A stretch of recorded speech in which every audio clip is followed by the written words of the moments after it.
Muito bem. O que eu pretendo fazer hoje são esses dois itens aqui, a introdução e 19 problemas que os meios eletrônicos apresentam para crianças, adolescentes e adultos, principalmente crianças e adolescentes. Certo? E na próxima vez eu vou tratar das recomendações. Vou repetir, é impossível a gente compreender por que as recomendações são do jeito que elas são se a gente não compreende os problemas. Então, nós temos que começar aprendendo algo sobre os problemas. E isso é muito importante para os professores, para eles terem argumentos para conversar com os pais, né, sobre os problemas que os meios causam. Bom, isso aqui é quando eu dou a palestra presencial, eu peço para as pessoas escreverem aquelas 3 perguntas que estão no formulário de avaliação, para escrever num papelzinho, depois eu transcrevo tudo. Então, eu logo vou para a minha tese, que os meios eletrônicos, TV, computador, videogame, celulares e tablets, não deveriam ser usados por crianças e adolescentes. Com crianças, nós vamos ver que dá para impedir. Adolescentes é um grande problema. Vamos discutir isso na próxima vez.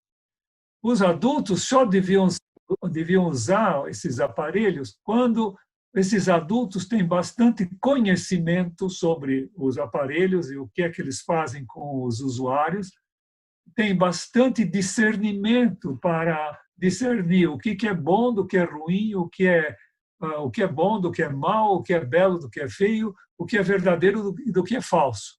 Por que é que vocês acham que existe tanto fake news? Porque as pessoas acham que é verdade, senão ninguém ligava, ninguém se importava e ninguém iria se dar o trabalho para fazer fake news e também vírus. Por que é que existem vírus? Porque tem gente que cai nos vírus. Se não caísse, eles não têm conhecimento, discernimento suficiente para perceber que um link não é de um banco, é de uma outra coisa e era para desconfiar. Tá?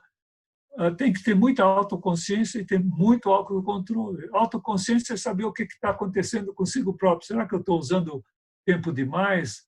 Ou será que eu estou usando para abobrinha que não serve para absolutamente nada? Não ganho nada com isso, só estou fazendo um buraco na minha vida, né? Que não serve para nada? Ou será que eu tendo essa autoconsciência, por exemplo, será que eu estou usando demais? Será que a gente tem autocontrole suficiente para chegar e dizer, bom, está na hora de parar? Ou eu não devo usar? Ou eu devo usar só em certas horas, etc. Então, esse é o autocontrole. Então, sem isso, os adultos não conseguem usar esses meios eletrônicos decentemente. E olhem só como é que estão as coisas. Isso é de abril de 2020. 7,7 bilhões são a população do mundo, certo?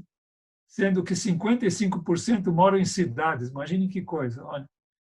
Pois usam celulares 66%, 5 bilhões de pessoas. Isso não é, olha, já está quase chegando, é 2/3, direitinho 2/3 da humanidade usa celulares.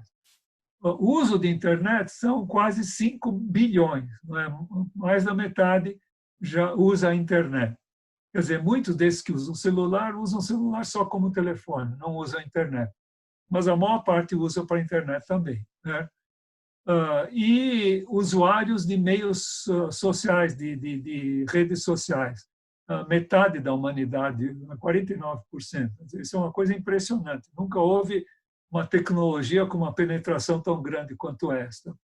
E olha, isso aqui, do mesmo site que eu coloquei aqui o endereço, inclusive antes também tem o endereço. Na apresentação que vocês baixarem, olha, isso aqui é um link, está vendo que apareceu a mãozinha? Isso é um link, é só clicar aqui que vocês caem na página correspondente. Eu fiz isso com todas as páginas que eu citei. Tá?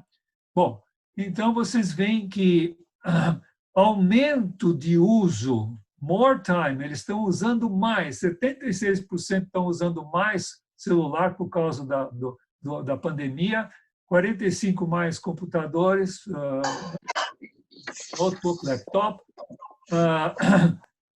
32% estão usando mais computadores tipo desktop, tablet, etc.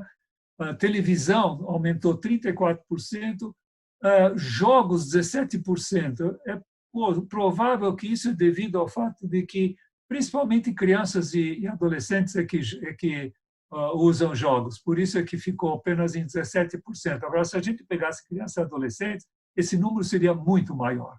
Claramente, eles estão usando muito mais porque estão ficando em casa, não tem o que fazer, então vão usar videogames, certo?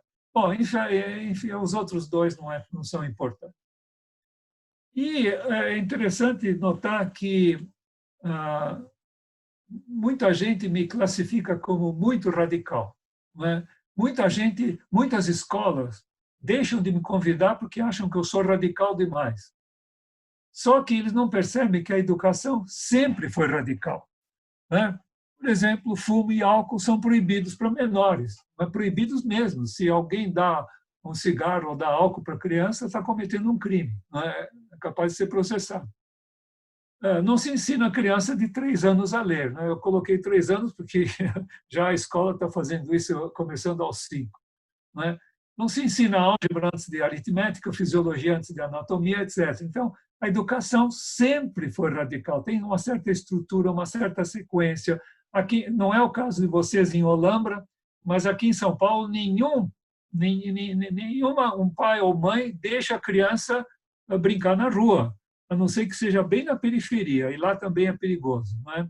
Então, tudo isso é uma questão educacional. Então, a educação sempre foi radical.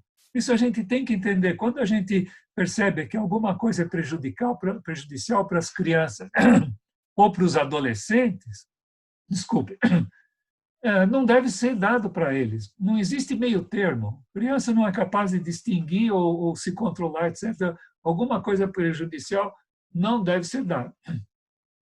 Não é? Que é o que eu falei, não há meio termo. Por exemplo, brincar com fogo e combustível. História na minha família. Meu irmão, que tem 10 anos e meio menos do que eu, foi na garagem do meu pai e lá tinha uma garrafa e ele foi ver se era gasolina ou era água, ou seja lá o que for. Derramou no chão, riscou um fósforo e pôs fogo em toda a garagem. Queimou uma biblioteca imensa. Tinha quase só livros lá, né? Bom, eu não vou contar mais detalhes disso aí. Bom, não machucou ninguém, mas a garagem acabou-se, né? Lá no fundo da casa. Bom, e acontece que eu conheço os prejuízos que o uso dos meios causa em crianças e adolescentes, também adultos, mas vamos nos concentrar principalmente em crianças e adolescentes, que é a grande preocupação, né, de você certamente. E cada vez mais gente está percebendo que existem prejuízos, certo? E nessa palestra eu vou fazer uma síntese dos problemas. Aqui eu esqueci de acertar, vão ser 19, coloquei mais uma hoje. E aqui, se não me engano, eram 24. Não, esqueci de alterar isso aqui, vou alterar hoje à noite.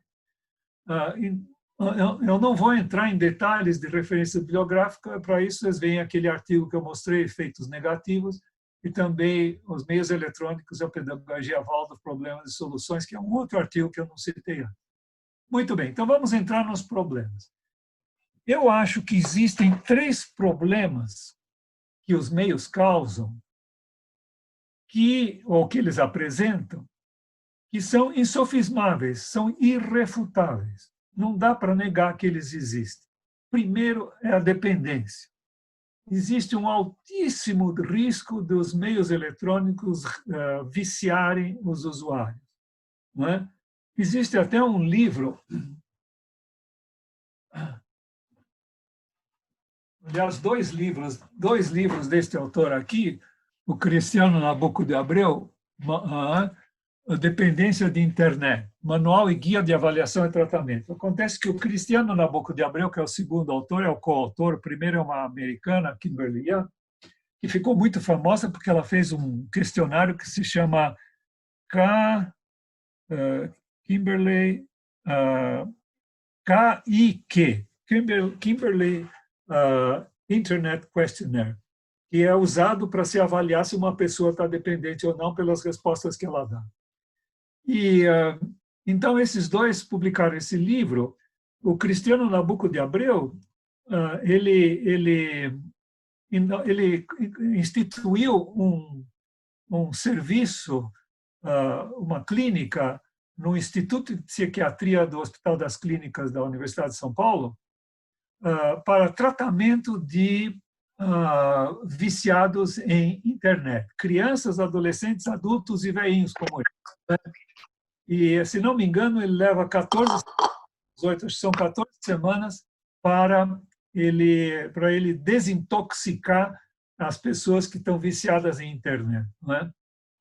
Acontece que existe um altíssimo risco da internet, dos videogames e também da televisão. Cuidado, hein? Uma pessoa que vê televisão todas as noites, todos os dias, é viciada em televisão. Não adianta ela me dizer, se eu quiser eu não ligo, eu não vou ver. Aí chega de noite, ela pega e liga. Isso significa que ela está viciada. A gente não percebe essas coisas, certo? Bom, e o objeto do vício sempre dá prazer. E esse prazer provém em parte de uma substância que o cérebro secreta, que é a dopamina, que é a mesma para todos os vícios. Portanto, existe um grande perigo de passar de um vício para outro, porque os dois não dão prazer, certo? Então, existe um grande perigo de passar do vício da internet ou do videogame, etc., para outros vícios. Esse negócio da TV todos os dias é viciado, já falei. É uma pessoa que fica acostumada com cenas excitantes. É por isso que existem tantas cenas de violência e de erotismo. É aquilo que mais excita. Existe uma outra razão. Eu não sei se eu vou, acho que eu vou tratar disso. Se não tratar, preciso me lembrar, vou até tomar nota, me lembrar de tratar dessa questão de por que a televisão é do jeito que ela é. Vou tomar nota aqui. Ok? E a internet vicia pela distração, pela curiosidade e ansiedade. Existe um livro só sobre essa questão da distração na internet, que é esse aqui, A Geração Superficial, do Nicholas Carr. Esses livros, em geral, já estão esgotados, mas vocês podem achar em sebo, certamente. Existem em inglês. Agora eu esqueci o nome dele, deixa eu ver aqui na minha estante. Bom, não vou ficar procurando, mas eu li primeiramente no inglês, né? É um livro muito bom, porque ele sofreu o problema. Ele era um jornalista que ficou 10 anos usando intensamente a internet, aí percebeu que ele não conseguia mais ler um artigo ou um livro, não conseguia ler mais do que uma ou duas páginas, ele ficava com vontade de clicar em algum link e ir para outro artigo, outra coisa, né? E aí temos uma boa notícia, ele conta que ele, se conscientizando disso, se retirou para as montanhas, onde tinha internet meio fajuta, e aí, aos poucos, ele recuperou a capacidade de se concentrar. Nós vamos tratar disso depois no item de concentração mental, prejuízo para a concentração mental. Isso aqui isso é de 2016, né? Eu não estou enxergando direito aqui, porque tem as telinhas estão tampando, mas eu posso diminuir. Isso, então não adiantou, continuou. Opa, eu posso mudar de lugar. Ótimo, maravilha. Então,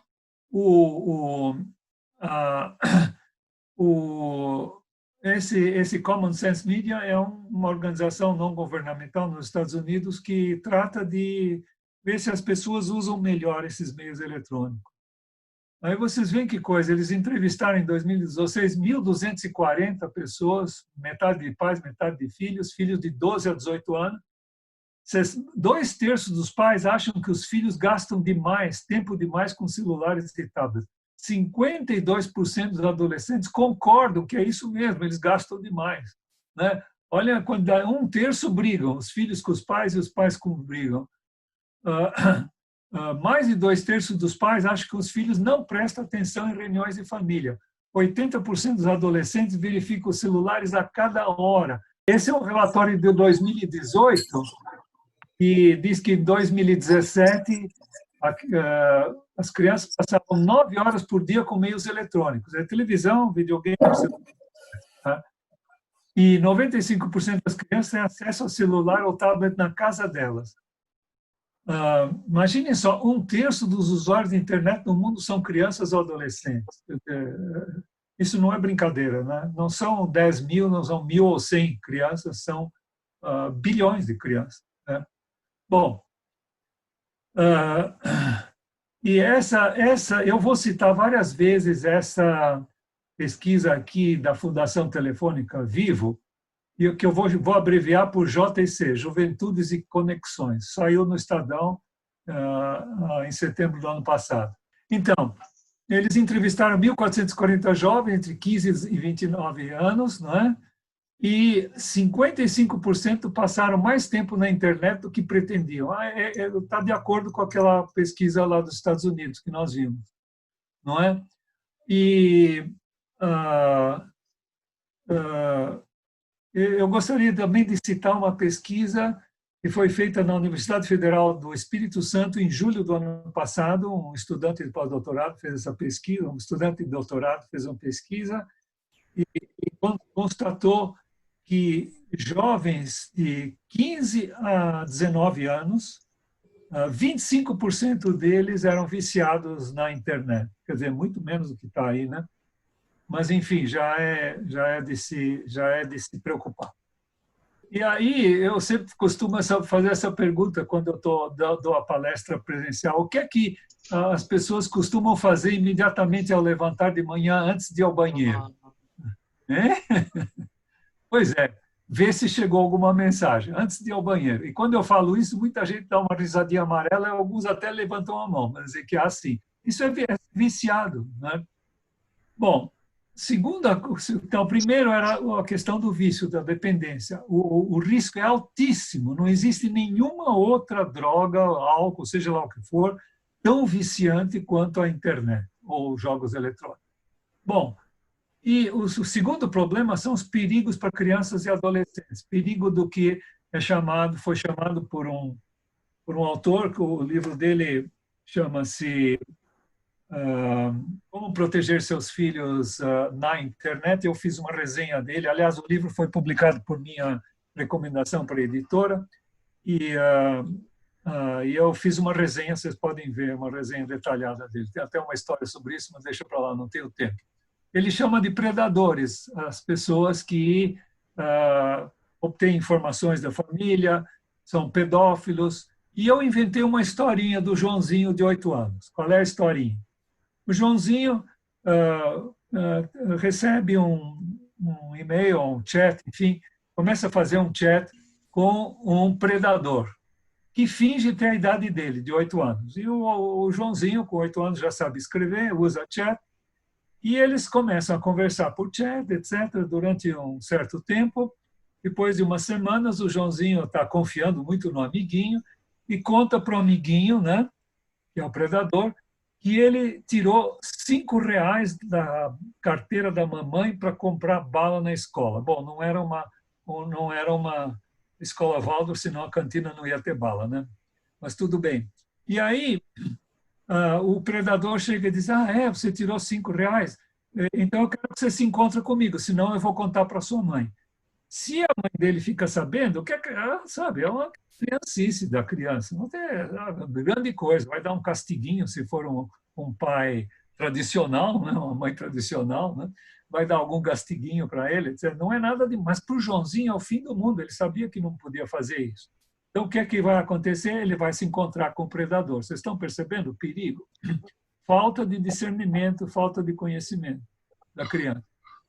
E vejam só, o número de crianças e adolescentes que já trocaram mensagem com desconhecidos é enorme, é mais do que 90%, segundo as pesquisas. E essa pesquisa, lembram que eu falei da pesquisa Juventudes e Conexões? Nessa pesquisa, 78% não se sentem confortáveis em trocar informações pessoais com desconhecidos, já trocaram, não é? Já tiveram essa chance, ou talvez tiveram ameaça disso aí. Vocês veem como o perigo é imenso, né? E 2% não ligam, eles trocam mesmo mensagens com desconhecidos. Bom, e aí a gente cai na questão do bullying, não é? No mobbing e o bullying. Nunca houve tanto como com os computadores, com os celulares, com a internet. Nos Estados Unidos, mais do que 20% dos jovens já sofreram bullying ou mobbing. Não é? Mobbing é quando um grupo se ajunta e começa a perseguir um coleguinha. Né? A internet aumentou muito isso. E aquela pesquisa, como é que ela chama mesmo? Juventudes e Conexões, da Vivo, mostrou que 66% dizem que a internet aumenta o bullying. Então, eles mesmos reconhecem isso aí. Né? Bom, o terceiro problema, então, o primeiro problema foi o risco de dependência, de vício. O segundo problema, a questão do perigo para crianças e adolescentes. E o terceiro problema, que eu acho que é irrefutável, é um ambiente libertário. A internet permite acesso a qualquer tipo de dados, certo? E existe um monte, uma enorme quantidade de dados impróprios para crianças e adolescentes. É um mundo que está todo aberto lá. Por exemplo, violência, erotismo, autoflagelação, anorexia, tudo isso ensinando como deixar de comer, como ficar anoréxico, né? Ou como cometer suicídio. Não coloquei aqui, existem sites que ensinam a cometer suicídio. Né?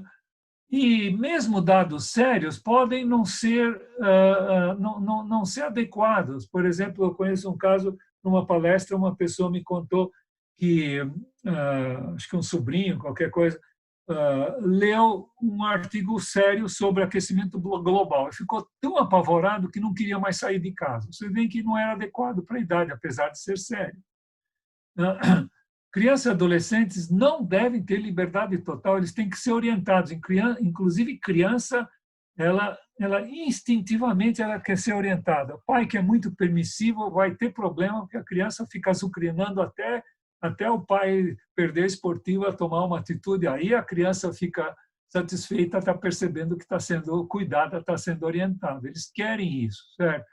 E o que a internet está mostrando, a televisão com centenas de canais e videogames que podem ser jogados pela internet, etc., tudo isso dá uma liberdade que criança e adolescente não deveria ter. Então,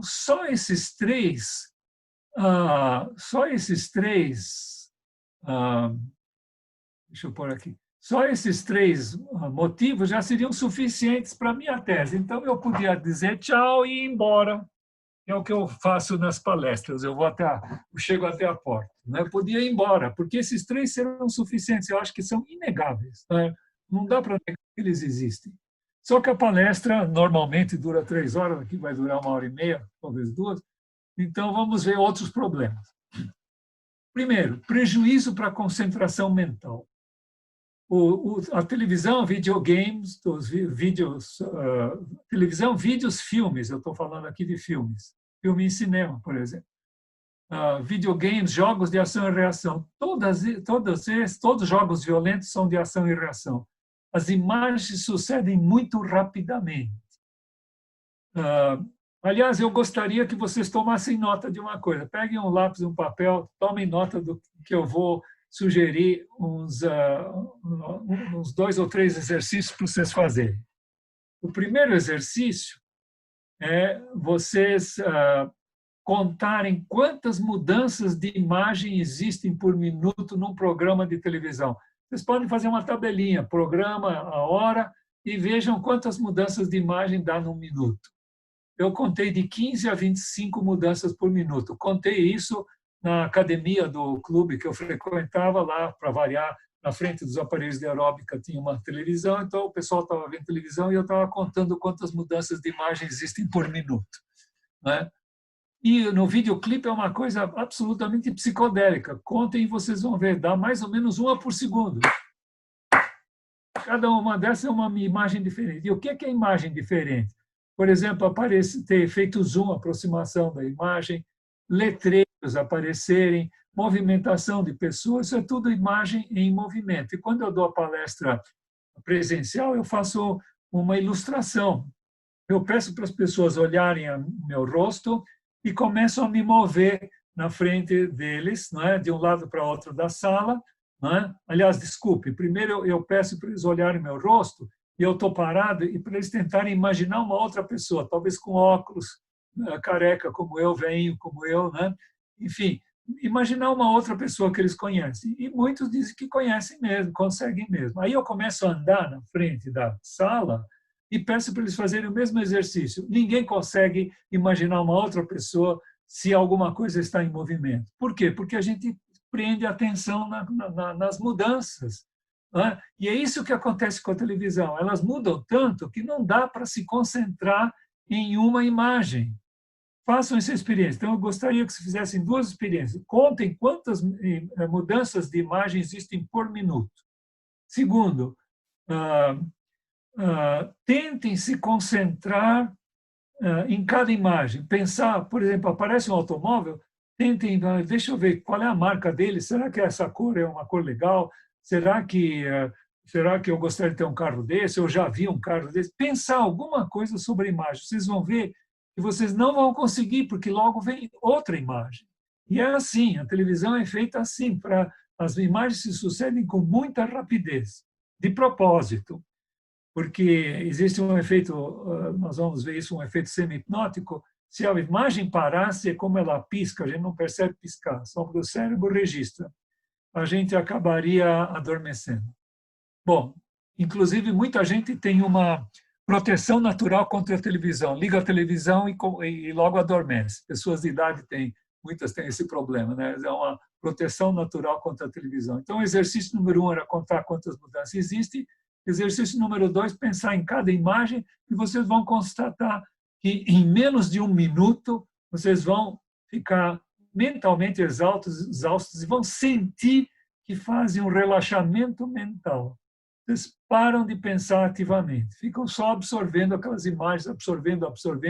A gente pensa intuitivamente. Quando aparece uma árvore, a gente logo reconhece que é uma árvore. Isso foi feito com pensamento. Mas não é um pensamento consciente, em que a gente elabora o pensamento. Isso é totalmente abafado. Bom, em geral, normalmente.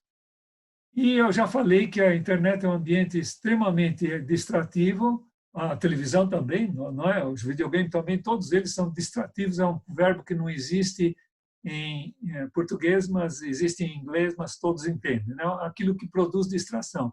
E Nicholas Carr, no livro dele, A Geração Superficial, ele cita pesquisas que mostram que quanto mais as pessoas se distraem, mais elas querem se distrair. Elas perdem a capacidade de se concentrar, de parar de ter alguma excitação exterior e de se concentrar em si mesmo, ou concentrar em uma atividade calma, não é? Ela fica incapaz. Falei do Nicholas Carr e está aqui a citação dele. E eu já falei que a boa notícia, a concentração é recuperável em adultos se a gente para de se distrair constantemente, começa a fazer exercícios de concentração. Por exemplo, a leitura. Qualquer leitura exige uma concentração mental. Quantas vezes aconteceu com vocês que vocês leram um parágrafo, chegou no fim de, o que é que eu li mesmo? Aqui, sem querer, vocês começaram a pensar em outra coisa. Aí volta para trás, lê novamente o parágrafo e concentrado para conseguir compreender, conseguir acompanhar o que estava escrito, não é? Conseguir compreender. Para isso, a gente precisa concentrar. Então, a leitura força a concentração. Não, mas os outros aparelhos eletrônicos fazem exatamente o contrário. Eles prejudicam a concentração, não deixam a gente se concentrar e as pessoas vão perdendo aos poucos a capacidade de se concentrar. A coisa chegou a tal ponto que o famoso escritor, o Daniel Goleman, que é o autor do livro que se tornou famosíssimo, A Inteligência Emocional, onde ele chama a atenção que o mais importante para o sucesso profissional é a inteligência social, saber se lidar com as pessoas, saber orientar, saber coordenar, enfim, a inteligência, saber resolver conflitos. A inteligência emocional é a mais importante para qualquer sucesso profissional em qualquer área. Pois bem, ele pega e escreve um livro, é esse aqui, Foco. Por que é que ele escreveu um livro?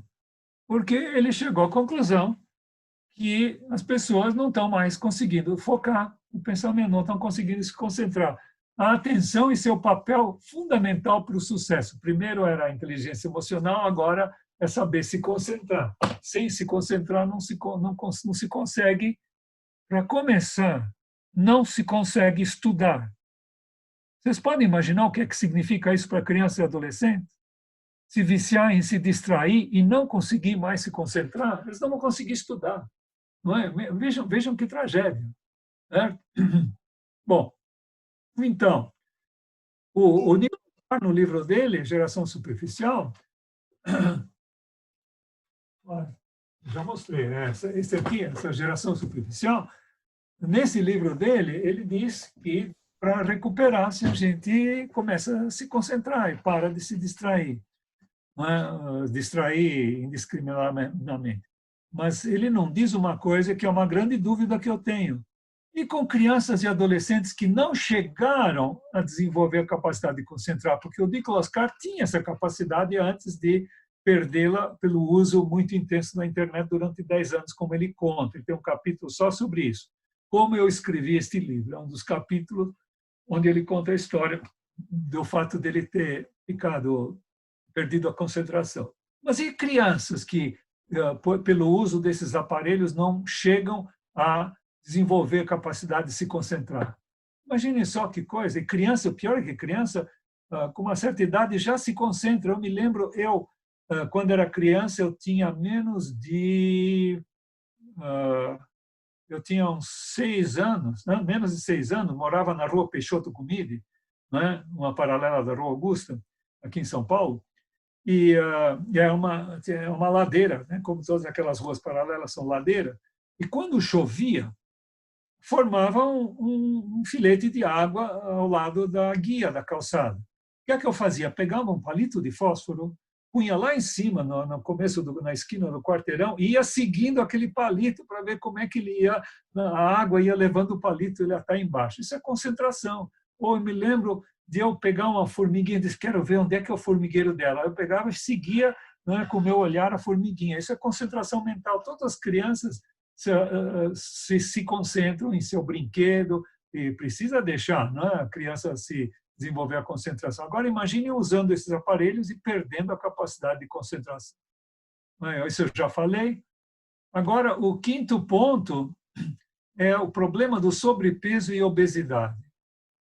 Eu não sei se quantos de vocês já estiveram nos Estados Unidos, chegando no aeroporto, a gente fica abismado com a quantidade de gente enorme que não consegue sentar numa cadeira comum, né? Precisa de cadeira dupla, né?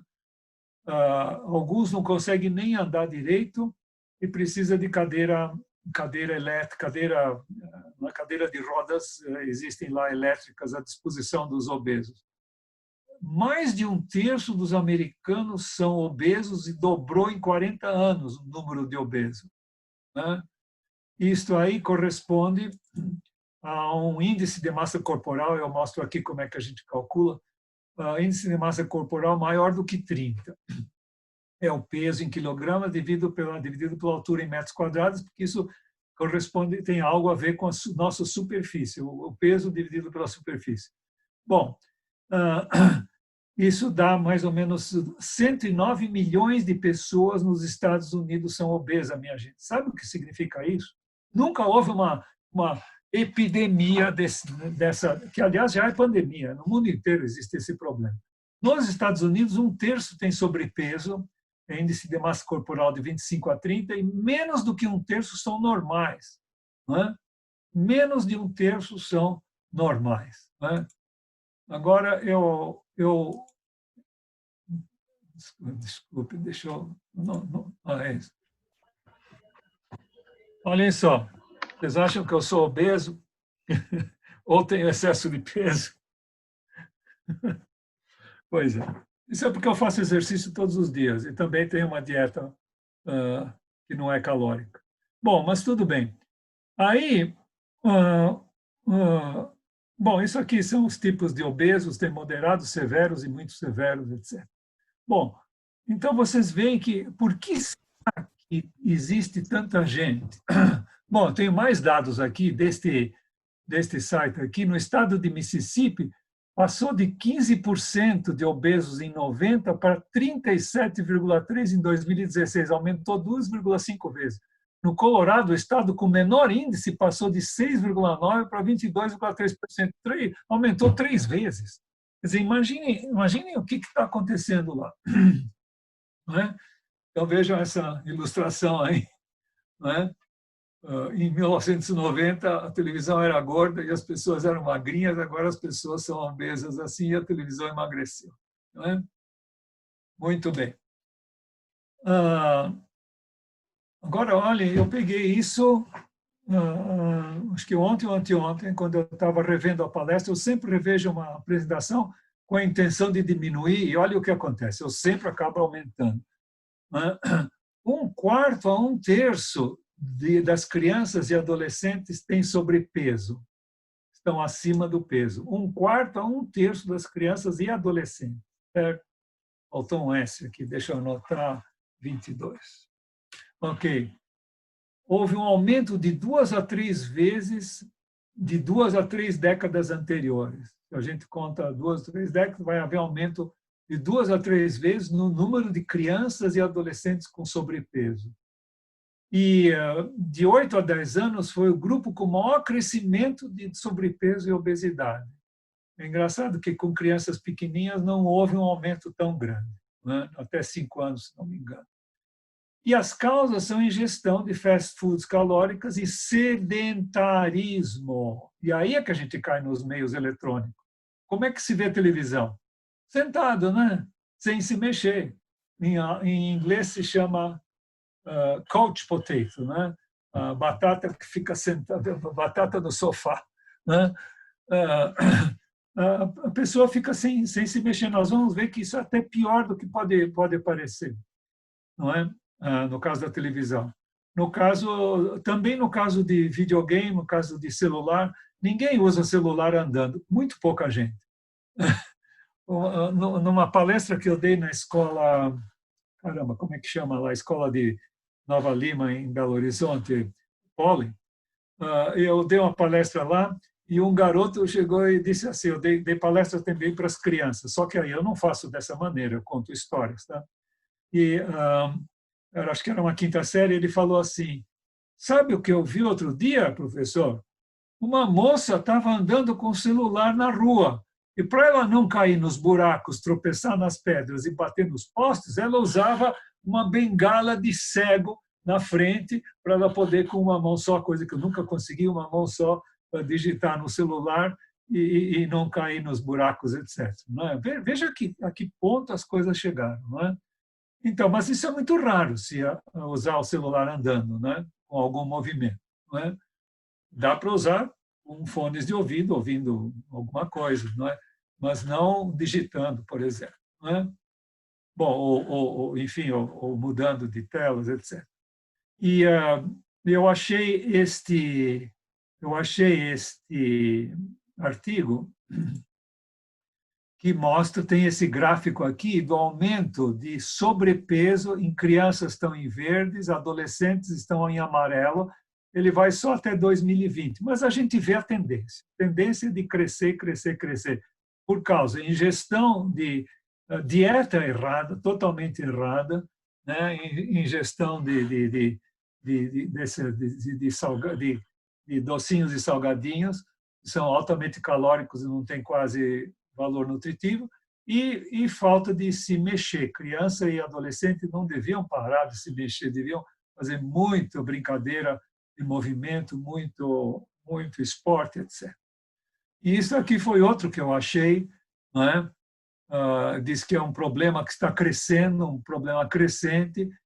A obesidade é considerada o principal precursor da diabetes tipo 2, que não havia em crianças e adolescentes antigamente. Olha só, 5% até 63, 70 tinham, olha, pelas idades, inclusive nem mostra de 2 a 5, não existia.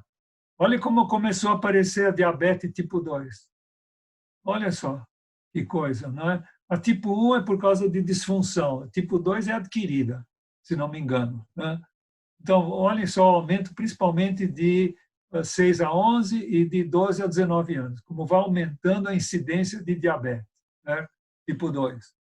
Né?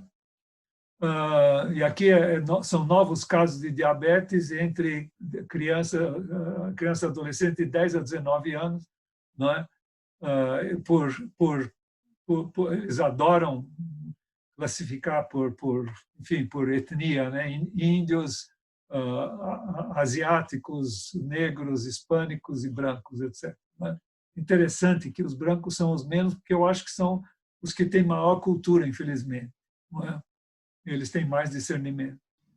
O total está com 34% de novos casos de diabetes. Novos casos entre 2002 e 2005. Agora é muito pior, né? Bom, o Ministério da Saúde, em 2018, nós tínhamos 20% praticamente de obesos. Lembram dos Estados Unidos? Mais do que um terço, mais do que 33%, 40% nos Estados Unidos são obesos. Nós estamos com 20%, e ao crescendo. Em 2006, eram 11, praticamente 12%, e aumentou 8 pontos percentuais para 70%. Quer dizer, houve um aumento, não é? Aliás, desculpe, o aumento foi de 70%, passou de 8 pontos, quer dizer, para 19,8%. É esse 19,8% aqui. Então, de 2006 para 2018, houve um aumento de 70% no número de obesos no Brasil, né? Aliás, eu nunca consigo deixar de me preocupar com isso e ficar olhando para as pessoas, para ver quem tem sobrepeso e quem é obeso. Quando eu saio, quando eu ando de metrô, etc., eu sempre me chama a atenção, porque isso é uma preocupação muito grande que eu tenho com as outras pessoas. E no Brasil, 55% tem sobrepeso e só 24,5% são normais no Brasil. Vejam que coisa fantástica, né? Isso é doença. No mundo, são 500 milhões de obesos. Acredita uma coisa dessa? É inacreditável. Bom, vejam como as coisas estão piorando na humanidade. Muito bem. Por que existe esse problema? Olha, um dos problemas é que a TV induz um estado de sonolência. A atividade cerebral cai de 1/5 a 1/10. Está nesse livro aqui, que eu cito naquele artigo sobre efeitos negativos, né? Esse livro desse casal, Emery e Emery, um casal australiano, é um livro de 76, né? Eles citam um artigo que eu também cito, que eu estudei, que eu tenho, que é o artigo do Krugman, que ele mostra o eletroencefalograma de uma pessoa vendo uma revista, lendo, que é esse aqui, e isto aqui é print condition, quer dizer, ele está vendo algo escrito, está lendo ou vendo alguma coisa impressa. E isto aqui dá 1 minuto depois da televisão, olhem como fica o eletroencefalograma. Quase acaba a atividade cerebral. Tanto faz o que isso quer dizer. Aqui está muito ativo e aqui está pouco ativo, certo? Então, eu medi isso aqui e achei que caía de 1/5 a 1/10 atividade cerebral. E por que isso é um problema? Porque 20% da energia que nós gastamos, não é, para a gente viver, é gasta pelo cérebro. Se o cérebro para quase de funcionar, nós paramos de gastar essa energia. Então, essa é uma das razões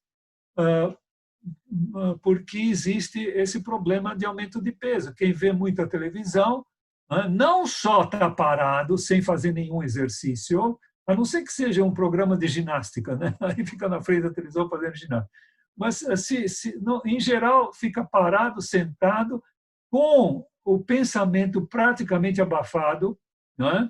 Eu já expliquei por quê, porque as imagens se sucedem com muita rapidez, não dá para ficar se concentrando, pensando em cada imagem, a gente tende a abafar o pensamento, a gente sente isso, relaxar a mente. E então, essas são as razões de haver tanto aumento de peso, razões importantes, não são as únicas, são as razões muito importantes.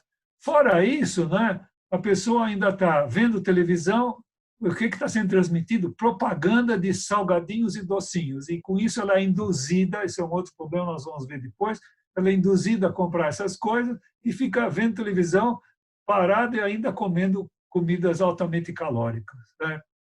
Qual é o resultado de sobrepeso e obesidade?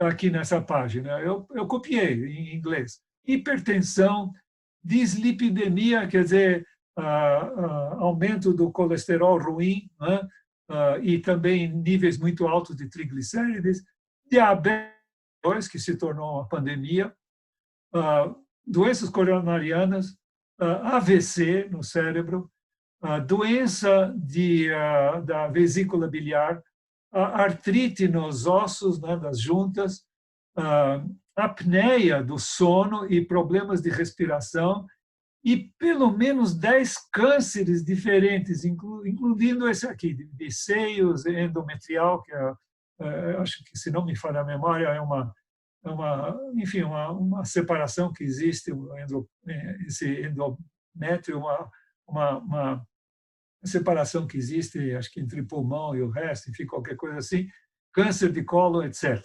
Então, imagine o que está significando sobrepeso e obesidade para a humanidade, quantidade de doenças. E os meios, sim, isso aqui foi sobrepeso e obesidade. Então, problemas de saúde já está mais que esses meios produzem, aumenta o risco de se ter arteriosclerose, diabetes tipo 2, pressão, hipertensão arterial, etc. Já falei que diabetes tipo 2 era inexistente em crianças antigamente, hoje em dia existe em criança e adolescente. Ataques epilépticos por causa do piscar da tela, enfim, morte por todas as causas. Existe um artigo, all-cause mortality, devido aos meios eletrônicos. Causas de morte por todas as causas aumenta o risco quando se usa muito. O que é usar muito? Era, por exemplo, ver televisão mais do que 4 horas por dia. Isso é o que eles comparam com quem vê menos do que 2 horas, por exemplo. E crianças jovens cada vez mais com doenças típicas de pessoas de idade. Muito bem, o que era isso? Tudo bem. Agora, o 7º ponto é prejuízo para o sono saudável e sua duração. Por quê? Porque tanto a televisão quanto videogames e a internet também produzem agitação e excitação. A questão da internet, a pessoa querer ficar vendo vê um monte de coisas, né? Recebe um monte de imagens, etc.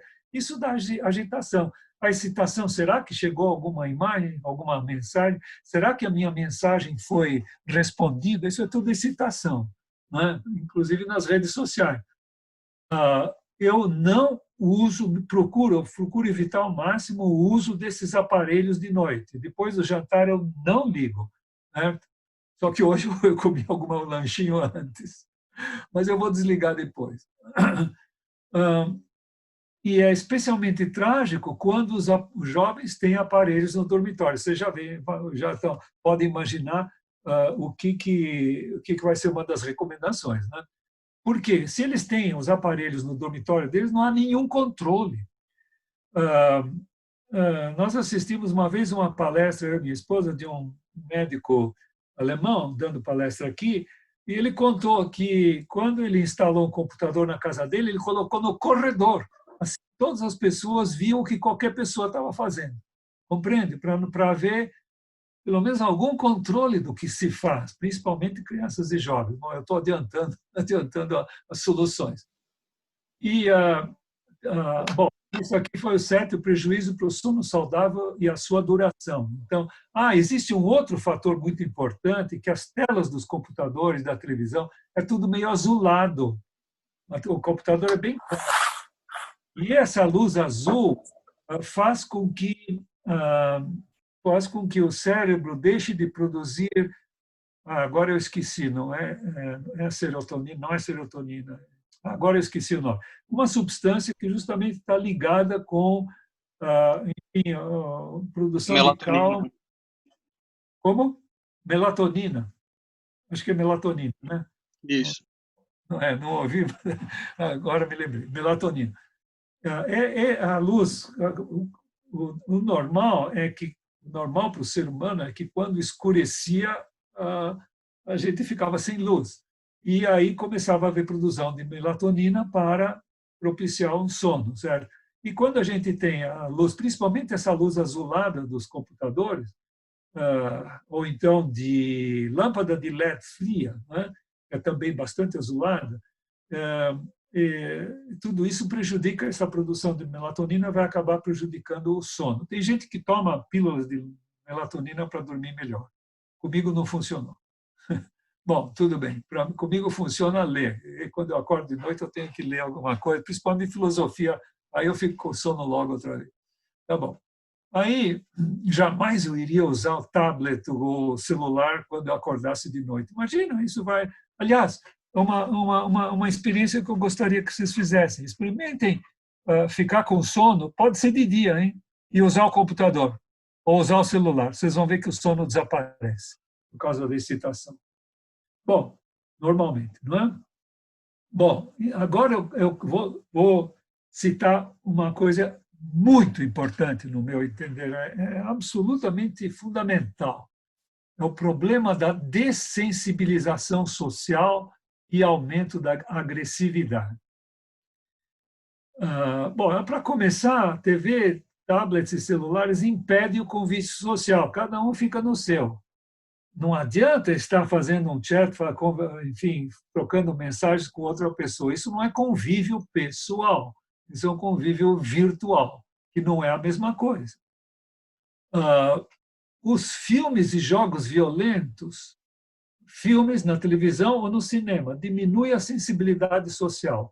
Isso foi provado por um artigo de Bushman e Anderson, né, que eu não coloquei o link deles, mas eu acho que está disponível na internet. Eles fizeram duas experiências que eu vou citar para vocês. A primeira foi com videogames violentos e não violentos, e outra com filmes violentos no cinema e filmes não violentos. Na primeira, eles convocaram estudantes, eles são professores, não me lembro de que universidade, lá nos Estados Unidos, convocaram estudantes para fazer experiência para avaliar videogames. E eles dividiram os videogames em duas partes, duas metades, metade violenta, metade não violenta, calma, etc., bucólica, sem nada de violência. Chamavam os jovens e diziam assim, olha, vocês vão sentar aqui e vão jogar o jogo por 20 minutos. Depois vocês vão pegar esse questionário aqui, tinha um enorme questionário, vocês vão preencher os seus dados pessoais, etc., etc., idade e tal, e depois começar a avaliar se acharam interessante ou não, se foi agitado ou se foi lento, se foi violento ou não, etc. E tinha um monte de perguntas, de modo que a pessoa ia levar bastante tempo para preencher. E o pesquisador dizia, agora eu vou sair, eu tenho que fazer outras coisas e volto quando você estiver terminando o questionário, né? O jogo vai jogar 20 minutos, quando ele parar, você começa a preencher o questionário. Aí o pesquisador ia para o quarto ao lado e deixava a porta aberta. O jogador não estava vendo. E depois que terminava de jogar o jogo, ele ligava um gravador que foi testado antes para ver se as pessoas achavam que eram duas pessoas falando no gravador, dois artistas de teatro, que conversam no gravador como se fossem duas pessoas conversando, só que, de repente, um descobre que o outro roubou a namorada dele e começa uma discussão que vai mais agitada, mais violenta, mais gritaria, etc. Chega a um certo ponto, o pesquisador pega uma cadeira e joga com força no chão. E no artigo, inclusive, eles transcrevem algumas dessas frases que eram faladas pelos artistas. Enfim, um deles chega e xinga o outro, né, que roubou a namorada, não sei o quê, e você é um safado, grita, enfim, desse jeito que o Bolsonaro sabe fazer, né? Enfim, aí ele pega a cadeira e joga no chão com violência. Aí o outro chega e grita, ai, você machucou minha canela, acho que quebrou meu pé, não estou conseguindo me levantar, me ajuda a levantar. Aí o primeiro que fingiu que atirou a cadeira, né? Diz, imagina, eu vou ajudar você roubou minha namorada, você é um cretino, etc. E, tal, e sai e bate a porta do outro quarto, saída para o corredor. E aí o cara continua no gravador se queixando, está doendo o meu pé, me ajuda, eu não consigo me levantar. E os pesquisadores começavam a contar quanto tempo ia levar para o jogador de videogame levantar e ajudar o outro no outro quarto, né? E o que é que eles constataram? Os que jogavam jogo violento levaram muito mais tempo, já não me lembro mais, mas é substancial, é significativo, levavam muito mais tempo para ir ajudar o outro, quem estava se queixando lá, do que os que jogaram jogos que não violentos. Sendo que eles escrevem isso no artigo. alguns dos que jogavam jogo violento nem perceberam que tinha havido uma discussão e tinha alguém se queixando no outro quarto. Imagina a dessensibilização. E com isso eles provaram que existia uma dessensibilização imediata pelo videogame. Aí eles fizeram a segunda experiência com o filme. Cinema. Eles pegaram uma atriz, engessaram a perna dela e ela tinha que usar uma muleta para andar. Aí, na saída de um filme violento, né, ela deixava cair a muleta e tentava pegar a muleta no chão e não conseguia, fingia que não conseguia. E os pesquisadores começaram a ver quanto tempo ia levar para alguém ajudar ela a levantar a muleta. Comparando saída de cinema com um filme violento e um filme que era um documentário, não tinha absolutamente nada de violento. Resultado, as pessoas do filme violento levavam muito mais tempo para ajudar a senhora lá a levantar sua bengala, ou talvez até se levantar do chão. Mas eles foram muito espertos, eles pensaram assim, será que uma pessoa que vai ver filme violento gosta mais de violência do que outra que não vai ver filme violento? Então eles puseram essa senhora com a muleta na entrada do filme, não na saída. Resultado, não deu diferença entre filme violento e filme não violento. Então a única razão para a diminuição da sensibilidade social da compaixão foi o fato do filme ser violento. Compreende?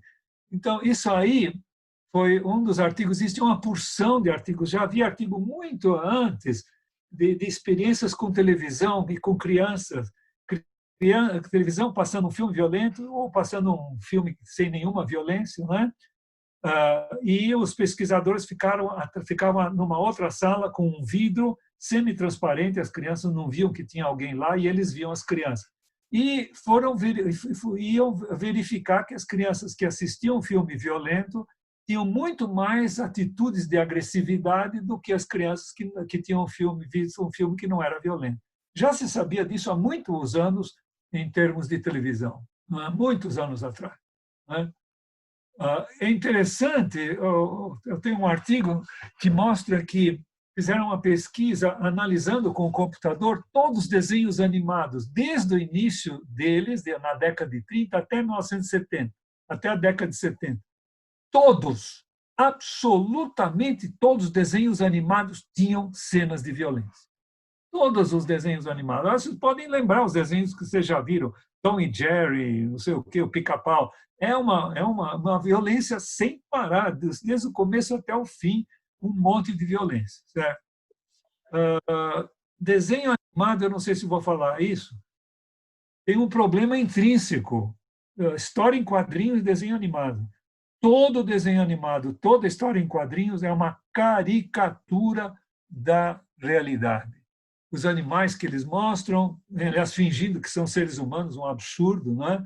Ou eu tenho uma facsímile da primeira edição dos Contos de Grimm. As ilustrações eram todas feitas com Kupferstich, com gravura em cobre, né? com ranhuras em cobre, muito bonitas. Bom, tem o lobo com a chapeuzinho, é um lobo, ele fala, mas a figura dele é um lobo, certo? Ele fala, quer dizer, sem mexer a boca, porque é uma figura no livro, não uma ilustração do livro.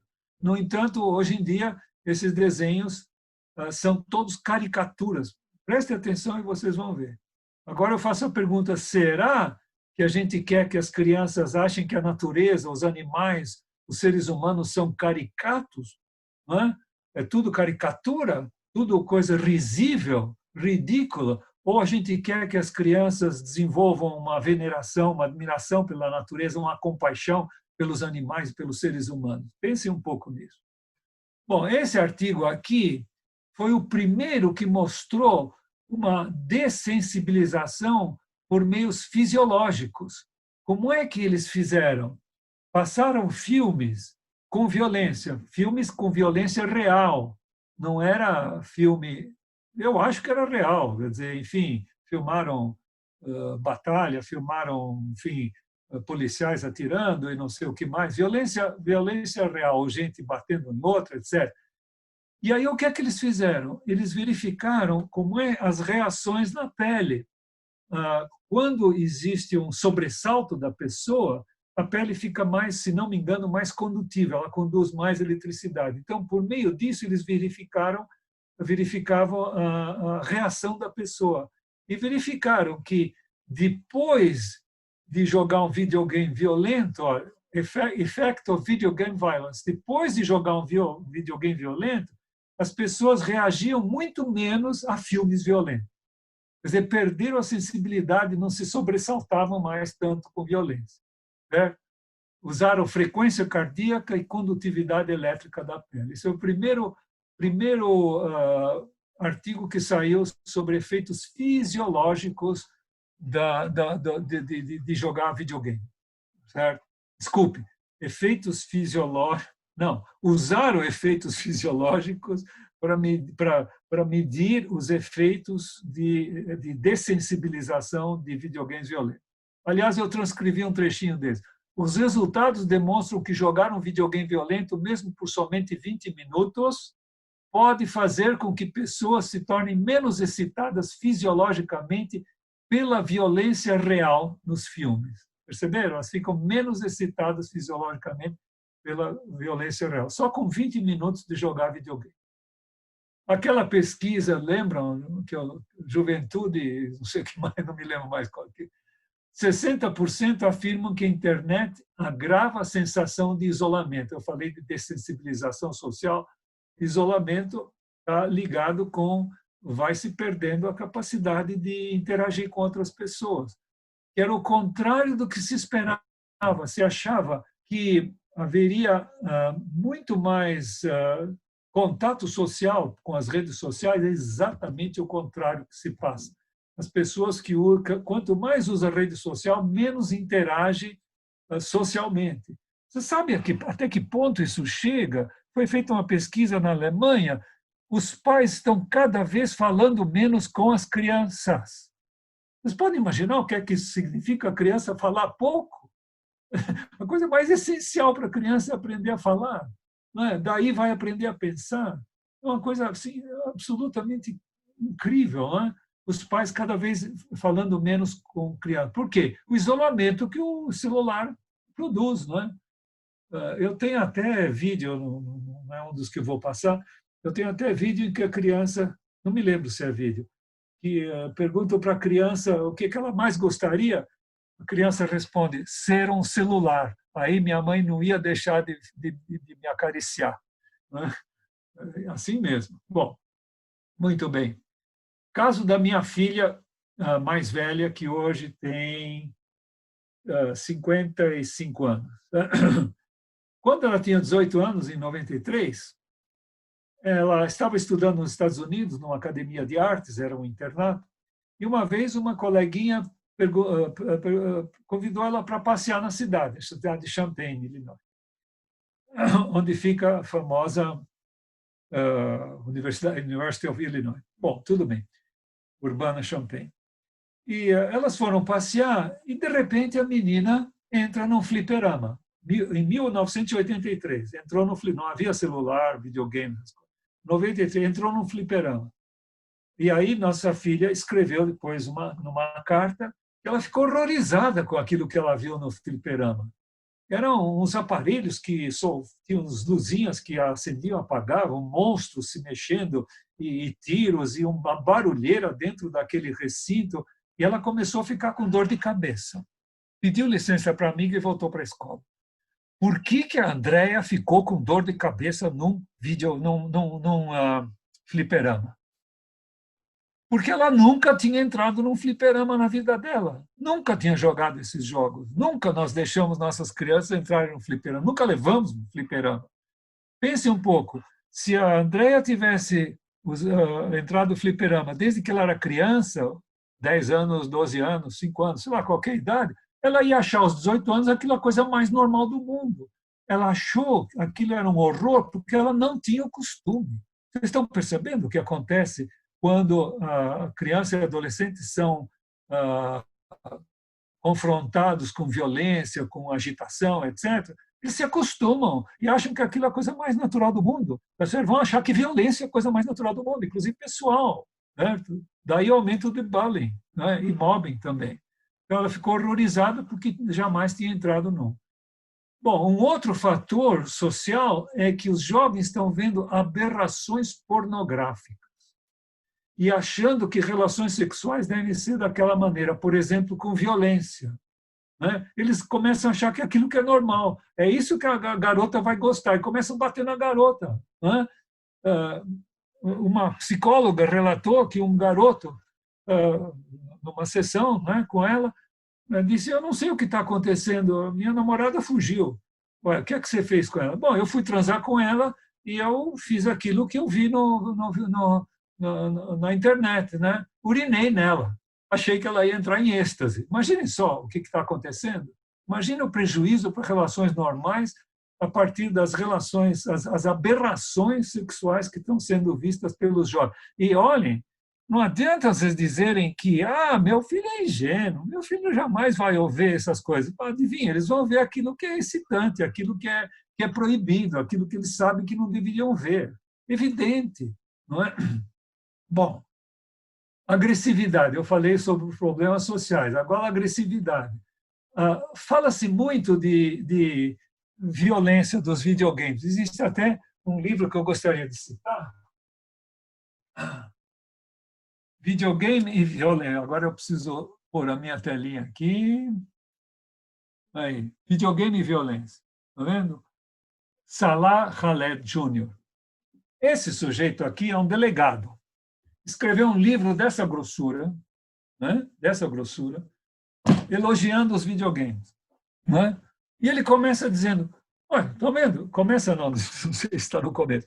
Ele diz assim, disse que os videogames induzem violência, né?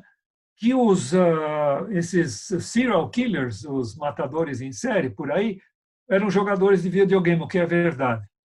E é por isso que eles se tornaram serial killers. Mas vejam quão poucos, existem muito poucos no mundo. Imaginem quantos deveriam haver se os videogames fossem a causa deles serem serial killers. É verdade, são poucos, mas eu tenho uma explicação para isso. A explicação é que eu acho que as pessoas, os jovens, as pessoas, têm uma repulsa de fazer mal para os outros, principalmente matar. É uma repulsa natural, ainda bem, senão nós estávamos nos matando por aí. Aliás, não teríamos chegado até aqui, certo? Antes de haver leis, etc. Bom, então eu acho que existe essa repulsa. Então, existe uma repulsa natural, e isso, apesar de toda a indução de violência, as pessoas não chegam ao extremo. Por quê? Por que eu chamo de agressividade? Porque devia ser agressividade. Será que os videogames violentos produzem agressividade? E a agressividade vai desde gritar com outra pessoa até matar, é o extremo, aí é violência. Mas ninguém vai dizer que gritar com outro é uma ação violenta, certo? É uma ação agressiva. E é muito importante a gente conhecer a origem dos videogames violentos.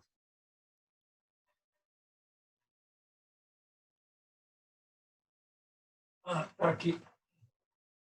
Está aqui a história da origem dos videogames violentos. Só que essa é uma tradução em alemão. Eu preferi ler em alemão porque ela tem um apêndice de um professor alemão, pesquisador. Então, achei que ele podia trazer coisas interessantes, como traz mesmo. Wer hat unseren Kindern das Töten beigebracht? Quem é que ensinou as nossas crianças a matar? Em inglês, o livro se chama Stop Teaching Our Kids to Kill. Parem, aqui, está aqui. Parem de ensinar as nossas crianças a matar. A Call to Action Against TV, Movie and Video Game Violence. Quer dizer, ele está querendo que as pessoas tomem uma atitude contra a violência na televisão, no cinema e nos videogames. Né? E por que ele fala sobre a origem dos videogames violentos? Eu vou contar essa historinha. Já o tempo está correndo, mas caramba, eu tinha 18, 19, não sei se eu vou chegar lá. Bom, a historinha dele é muito importante, porque ele era um coronel do exército americano, psicólogo, coronel psicólogo, especializado em dessensibilização de soldados. O que significa dessensibilizar o soldado? Fazer com que ele não tenha repulsa de atirar numa outra pessoa. Porque se ele tiver essa repulsa, ele não vai atirar e o outro atira nele. Então, é preciso dessensibilizar socialmente os soldados. E havia todas as técnicas, testaram um monte de técnicas que ele descreve lá no exército americano e descobriram que a técnica mais eficiente era fazer simulador de lutas e batalhas, não é, no computador, com o computador. E uma vez ele estava e desenvolveram então esses simuladores para fazer dessensibilização social dos soldados. Aliás, ele conta que um soldado que não é dessensibilizado acerta 20% dos tiros. Um soldado que é dessensibilizado acerta 90% dos tiros. E ele conta a história de que, depois da Primeira Guerra, examinaram os campos de batalha e verificaram que muitas espingardas, muitos rifles, não tinham sido disparados pelos soldados. Eles tinham repulsa de atirar nos outros.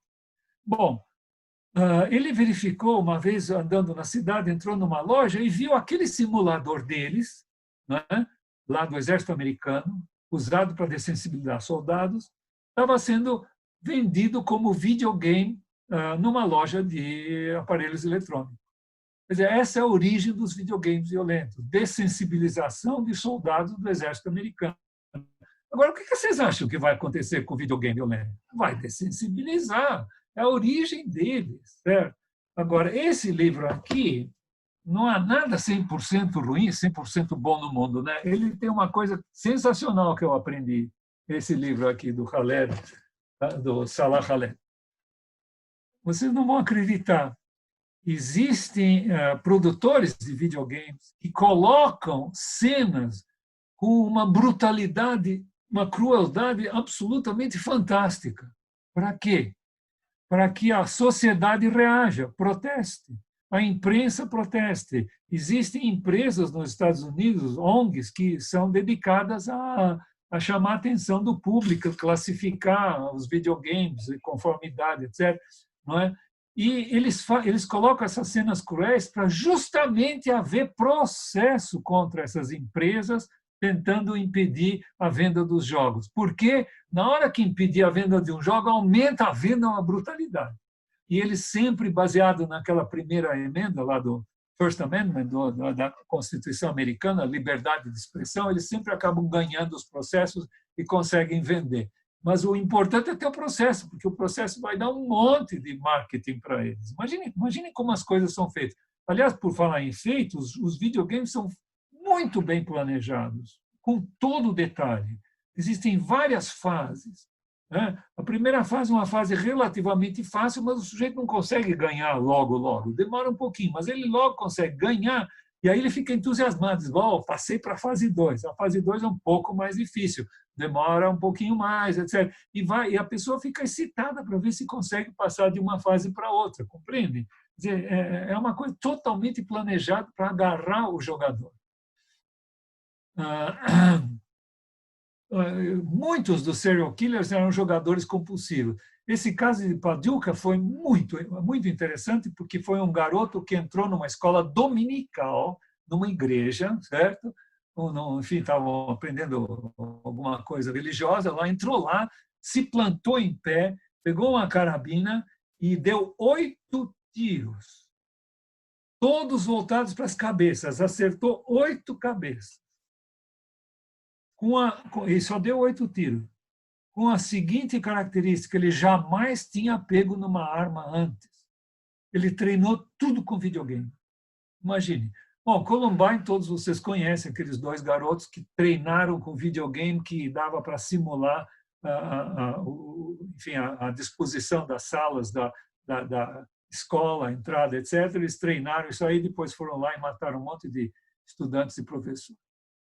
Aliás, um caso interessante aconteceu na cidade de Erlangen, se não me engano, na Alemanha, de um garoto que foi expulso de uma escola porque era muito agitado, qualquer coisa assim, aí voltou com uma arma e começou a atirar. E um professor chegou para ele depois de ele ter matado uma porção de gente, o professor chegou para ele, o professor que conhecia o garoto conhecia o professor, e perguntou: Was machst du denn?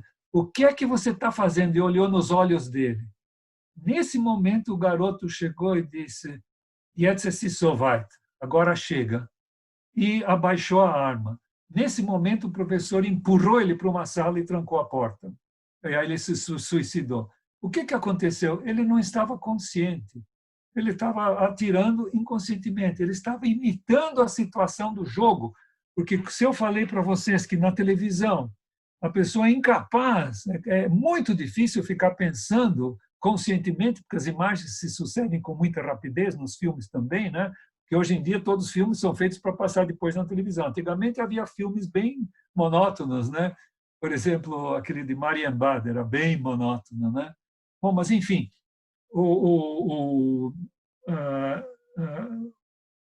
quando a pessoa joga um videogame, ela fica menos consciente ainda do que vendo televisão. Aí tem que abafar totalmente o pensamento, porque se ela pensar no como é que o avatar, imagine o nome que se deu para o bonequinho com o qual o jogador se identifica, certo? Ele tem um bonequinho que é ele lá no jogo. Chamaram de avatar. Vejam só como são as coisas. Avatar, segundo a tradição religiosa hindu, no hinduísmo, é uma pessoa que está sendo incorporada por um espírito muito elevado, né? Uma pessoa muito bondosa com essa incorporação. E deram o nome do avatar. Tá bom. Então, se ele pensar o que é que ele tem que fazer, será que aquele inimigo lá está apontando a arma, tem que virar o avatar assim ou assado? Se ele pensar um pouco, ele já perdeu, o avatar já foi morto. Ele não pode pensar, ele tem que abafar totalmente o pensamento, muito mais do que na televisão. Bom, a nona dimensão do rendimento escolar está sendo provado cientificamente. Quanto maior o uso do aparelho, pior o rendimento escolar. E uma das culpas que se coloca é no tempo que as crianças e adolescentes perdem. Eu vou muito mais, esse é o argumento padrão. Eu vou muito mais longe, eu acho que existe uma influência na maneira de pensar. Por exemplo, qualquer celular, qualquer computador, qualquer videogame está usando um computador. E o computador força um pensamento lógico-simbólico, um pensamento de causa e efeito e tudo simbólico, e isso acelera o desenvolvimento do pensamento, e isso é muito ruim para crianças e adolescentes que deveriam desenvolver o pensamento abstrato lentamente, o pensamento lógico, matemático, bem lentamente, né? Muito inadequado antes da puberdade. Quando eu comecei a estudar a questão dos computadores na educação, nossa, já faz muitos anos, né? Foi o segundo, primeiro foi a televisão, depois apareceram computadores. Quando começaram a usar computador na educação, eu comecei a falar mal dos computadores. Tive até discussões homéricas com o saudoso Papert, o Papa Papert, não é? do Mindstorms, Tempestades Mentais. Aliás, não sei como é que foi a tradução do livro dele, mas eu tive discussões públicas com ele. Mas e ainda bem que o sistema dele não vingou, o sistema Logo. Bom, mas tudo bem. O que eu queria falar? Então, aquele sistema era de programar, e qualquer programação usa um pensamento estritamente lógico-simbólico. Não tem outro jeito, né? Qualquer programação de robozinho, programação de seja lá o que for, né? E hoje em dia se acha que criança deve aprender a programar porque isso vai ser o futuro da humanidade. Todo mundo programando. Uma besteira que não tem tamanho. Vocês todos estão usando o computador e não estão programando, né? Mas estão usando o raciocínio lógico-simbólico, né?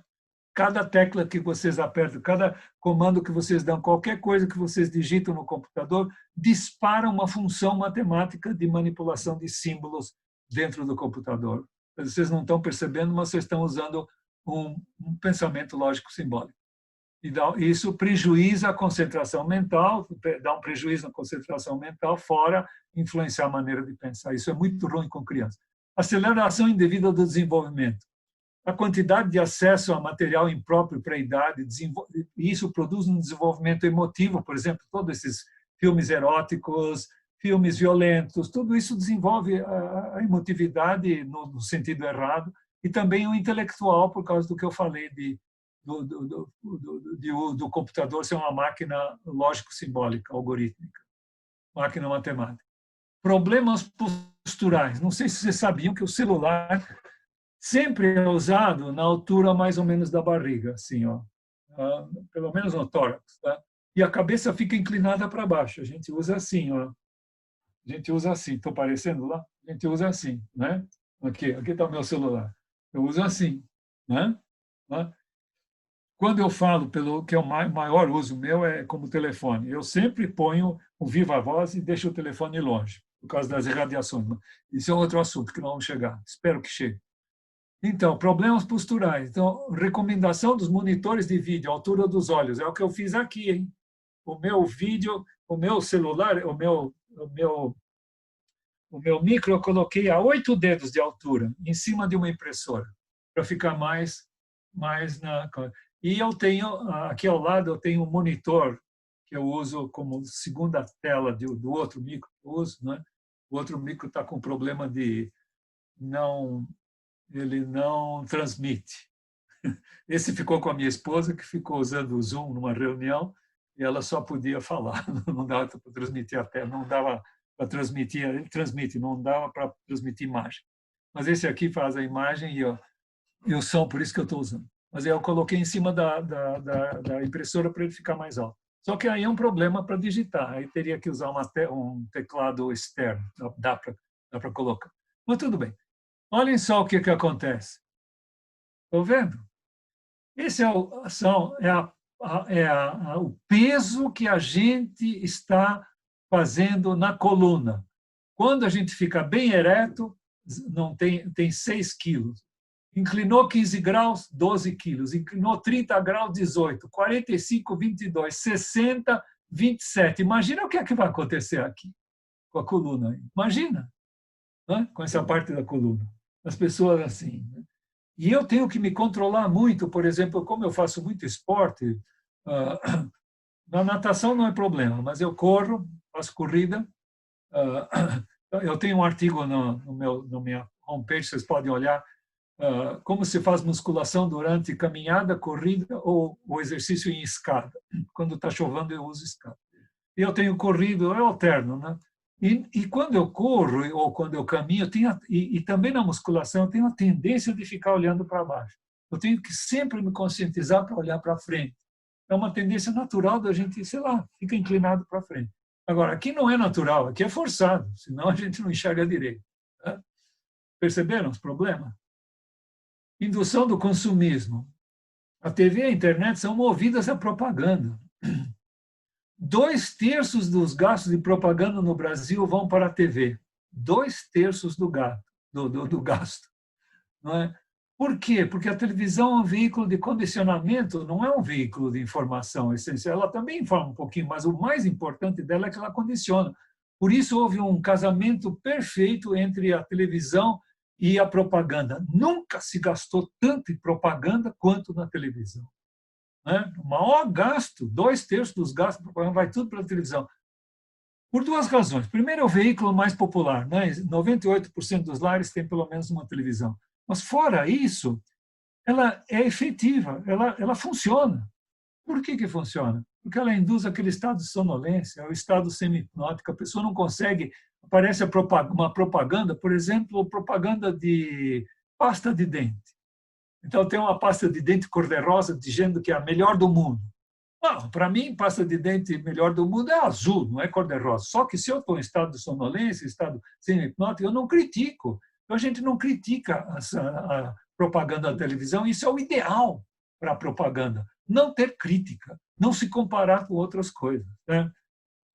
E eu escrevi um artigo que vocês podem ver no meu site, aqui tem o link dele, esse artigo, 1 Minuto a Mais na TV, onde eu mostro essa questão da propaganda política na televisão. Ela devia ser totalmente proibida, totalmente. Não é para financiar como nós estamos fazendo com o nosso dinheiro, devia ser totalmente proibida, porque ela faz o quê? Quem consegue pagar mais, partidos que ganham mais vão ter mais tempo, e por isso que eles lutam. Por isso que eles lutam pelo 1 minuto a mais, porque cada minuto equivale a um certo número de milhões de votos. cada minuto a mais. Tanto faz o que eles transmitem. E é tudo preparado para condicionar a pessoa, e não para ela pensar se o candidato é bom ou é ruim. Uma das coisas ridículas que se pode ver na televisão é debate entre os candidatos. Não é o que eles estão falando que as pessoas estão absorvendo, mas é a gesticulação. Por exemplo, eu tive um colega, famoso linguista, Marcelo Dascal, que faleceu no ano passado. Ele estava muito doente, faleceu o ano passado lá em Israel. Eu visitei, ele ainda estava doente, estava fora de si totalmente.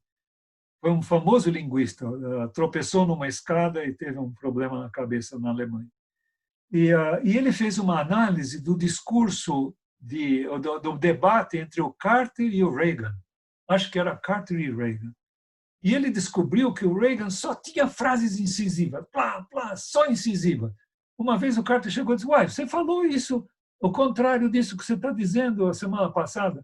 O Reagan não teve dúvida, foi para a próxima frase incisiva. Vocês estão percebendo? Ele estava querendo passar uma imagem. É isso que é transmitido, e não o que está sendo falado. É ridículo no dia seguinte os jornais chegarem e dizer: "Não, o cara se saiu melhor nas suas ideias." Que as ideias não interessam na televisão. Muito pouco. Esse livro da Susan Lin é fantástico. Crianças do Consumo, publicado pelo fantástico Instituto Alana. Crianças do Consumo. Sabe o que ela tem na página 100, acho que é 192. Onde é que eu pus isso aqui? 132. Nessa página, ela diz que só em 2002, só nos Estados Unidos, só na TV, quanto será que o McDonald's gastou? Chutem. Chutem para vocês mesmos. Infelizmente, não temos interação aqui. Chutem alguma coisa. Bem alto. Só em 2002, só nos Estados Unidos, só na televisão, quanto é que o McDonald's gastou em propaganda? 510,5 milhões de dólares. Sabe quanto é que dá isso? 2 bilhões e meio de reais. Vocês acham que o McDonald's, que essa empresa enorme, multinacional, ia jogar 510 milhões de dólares no ralo, no lixo? Não, eles gastaram isso porque deu muito mais de lucro, óbvio, ululante. E por que deu muito mais de lucro? Porque a televisão induziu as pessoas a irem comer no McDonald's. A pessoa fica vendo o programa, propaganda, McDonald's, propaganda, passa na frente do McDonald's e sente vontade de entrar lá e comer qualquer junk food, sem ter necessidade. É assim que a coisa funciona, compreendem? Bom, depressão, ansiedade e medo. Faltam só 15 minutos para o nosso horário limite, que era 9 horas. Depressão, ansiedade e medo. As redes sociais produzem depressão. Está mais do que provado, já faz muito tempo que já se sabe disso. Mas não se sabia por quê. E aí foi uma pesquisadora, alguns anos atrás, né, uma pesquisadora da Universidade de Berlim, a Hanna Krasnova, foi fazer uma pesquisa por que o Facebook induzia a depressão. Então, o que ela descobriu, pense um pouquinho, vou contar até 100 para vocês pensarem um pouquinho qual seria a maior razão do Facebook produzir depressão. 99, 100. Bom, já acabou. A maior razão para produzir depressão é inveja, foi o que ela achou. Inveja. Por quê? Porque as pessoas não postam no Facebook, né, nas redes sociais, aquilo que elas são. Elas colocam aquilo que elas gostariam de ser. Né? Tudo fake. Né? Comprei um Mercedão. Comprou um Fusquinha, ano 1950, né? Se é que existia. Enfim, e disse que comprou um Mercedão. Houve acho que foi uma jornalista carioca, que anunciou no Facebook que ela ia passar férias numa ilha do Pacífico. Vamos supor que fosse Bora Bora. Então, ela foi para Bora Bora. Não saiu do Rio, começou a postar fotografias de Bora Bora, passadas no como é que se chama aquele software de trabalhar imagens, né? Photoshop. Ela, está vendo? Não estou tão velho ainda consigo lembrar. Tudo bem. E aí ela começou a postar fotos de Bora Bora, praias e não sei o quê, dança com as flores, não sei o que mais, tal. e ela nas fotografias. Todo mundo achando que ela estava em Bora Bora, inclusive a mãe dela, e ela tinha que sair na rua com peruca e óculos escuros para não ser reconhecida. E teve um monte de seguidores que acharam que ela estava em Bora Bora. Esses todos ficavam frustrados, dizendo: pô, eu aqui trabalhando todo dia e ela está em Bora Bora, né, nas praias de Bora Bora. Bom, além disso, inconscientemente é uma perda de tempo. A maior parte é tudo abobrinha, é tudo inútil. E a pessoa inconscientemente está sabendo que está perdendo tempo, ela está fazendo um buraco na vida dela, um buraco que não serviu para absolutamente nada, que acontece, aliás, com quase todos os programas de televisão. Bom, as redes sociais, então é isso aí, desculpe, se eu continuar, desculpe, eu acho que eu tenho duas páginas. Bom, produz ansiedade devido à busca por novidades. Será que alguém respondeu o meu e-mail? Quantos estão me seguindo? Isso tudo produz ansiedade. Será que chegou alguma coisa? Lembre que a primeira coisa que muita gente faz ao acordar não é ir ao banheiro, é ver se chegou alguma mensagem. Não é? Desculpe. Aquela pesquisa que eu já tinha citado antes, da Vivo, né? Do Instituto Vivo, para 57% das pessoas, a internet agrava quadros de ansiedade. Eles próprios reconhecem isso. Né? A ordem não está muito boa de aparecimento dessas coisas. Eu preciso acertar isso, página 42. Bom, muito bem. Então, essas são as razões. Recebi algo de interessante, alguém respondeu, preciso responder imediatamente. Que besteira! Mas eu não vou dizer qual é a solução para isso, que vem na semana que vem. Medo em crianças produz medo. Por quê? Porque elas não distinguem fantasia da realidade. Para elas tudo, criança é animista. É absolutamente correto uma criança tropeçar numa cadeira e o pai xingar, o pai bater na cadeira, o pai zangar com a cadeira. Porque para a criança tudo tem vida. Né? Não está errado isso, né? Ela imaginar que tudo tem vida. Né? E as crianças não distinguem fantasia de realidade, toda aquela violência, todo aquele terror, né? Filmes de terror, imagina. Eu nem sei o que são, eu não consigo assistir, nunca vou assistir filme violento ou de terror. Mas tudo bem. O medo diminui a consciência, isso é uma coisa muito importante. Quando a pessoa está num estado de medo, ela não consegue pensar claramente, não consegue pensar nas consequências dos seus atos, por exemplo. Bom, falta de autoconsciência e autocontrole. Então, eu já falei para vocês, o que é autoconsciência? Será que eu estou usando esse aparelho para coisas inúteis ou prejudiciais, ou estou perdendo tempo? Isso é ter consciência de si próprio. Será que eu estou usando esse aparelho por tempo demais? Será que não devo fazer uma pausa e relaxar? Eu vou dar a solução para isso na semana que vem. Será que esse texto não é falso? Mas tudo isso é autoconsciência, não é? É pensar naquilo que está se passando consigo próprio, o que é que eu estou absorvendo. Né? Autocontrole, digamos que a pessoa tivesse autoconsciência, dizer, não, eu estou usando o tempo demais, eu estou assistindo essa palestra já há muito tempo. Não adianta ter autoconsciência se a gente não tem autocontrole. E os aparelhos eletrônicos justamente prejudicam a autoconsciência, o autocontrole diminui o estado de consciência. Não é? Eu falei para vocês que propaganda na televisão e também no computador, etc., isso é tudo indução. Aliás, eu tenho uma definição de propaganda: é a arte, a ciência e a técnica de induzir pessoas a fazerem aquilo que não fariam sem essa indução. Isso que é propaganda, induzir pessoas. Por isso que essa minha definição já vale para propaganda política também. Não faria se não fosse induzido a fazer. Então, se ele é induzido, não vai ter autocontrole, não vai ter liberdade para escolher. Não é? Se os adultos não estão se controlando, eu vou mostrar, eu espero que dê tempo para mostrar 2 videozinhos. Caramba, eu estou no 14 ainda. Como é que a gente pode esperar? Os vídeos mostram pessoas viciadas que não estão se controlando, estão usando o celular enquanto estão andando e dá uma opção de desastre. Bom, 55% daquela pesquisa da Vivo dizem que já passaram mais tempo na internet do que pretendiam. Lógico, estão viciados, estão com falta de autoconsciência e autocontrole. Isso aqui eu já tinha na outra, página 44.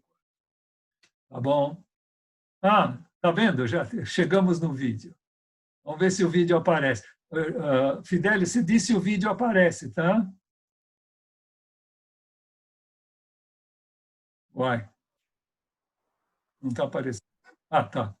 Deu. Está aparecendo, Fidelis? Sim.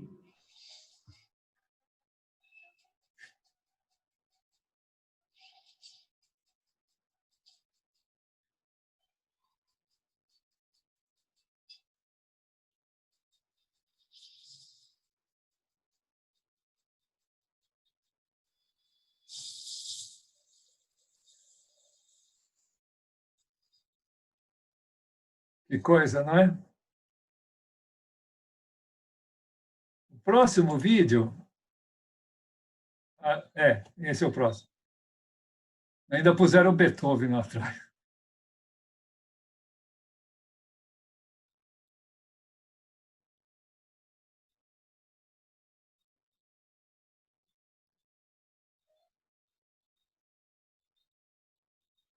Todos com o celular na mão, né?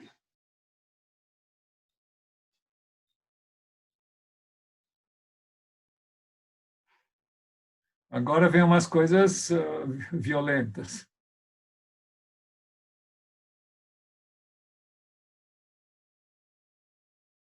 Quase. Essa é outra quase. Agora, essa é trágica. O neném bateu de cabeça no chão, e a mãe estava usando o celular.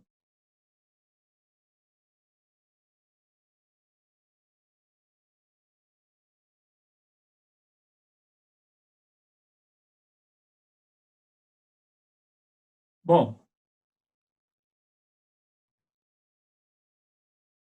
por que eu mostrei esses vídeos? Para mostrar pessoas que não estão se controlando, não estão conscientes do que estão fazendo, não percebem o perigo que estão correndo e não estão se controlando. Elas estão viciadas, são pessoas viciadas em usar celular. Bom, o perigo de radiações é uma coisa que não está muito bem estabelecida, e eu sempre tive desconfiança porque o cérebro funciona com correntes muito sutis, são correntes iônicas elétricas muito sutis, não é? Eu não digo que a gente gera os pensamentos por causa dessas correntes, elas são induzidas pelo pensamento, mas isso é uma outra história. Mas, de qualquer maneira, existem as correntes que são, inclusive, detectadas pelo eletroencefalograma. Muito bem. Acontece que quando a gente tem um fio com uma corrente, existe um campo magnético variável, né? Ele induz nesse fio, aliás, não precisa ter corrente, qualquer fio e um campo eletromagnético variável, ele induz corrente. Todas essas irradiações são campos elétricos variáveis, todas elas. O Wi-Fi que vocês estão usando produz campo elétrico magnético variável. Então, eles estão induzindo correntes no nosso cérebro. Por isso que eu uso o celular sempre no viva voz ou no microfone, no fone de ouvido. Nunca uso assim, jamais usei assim.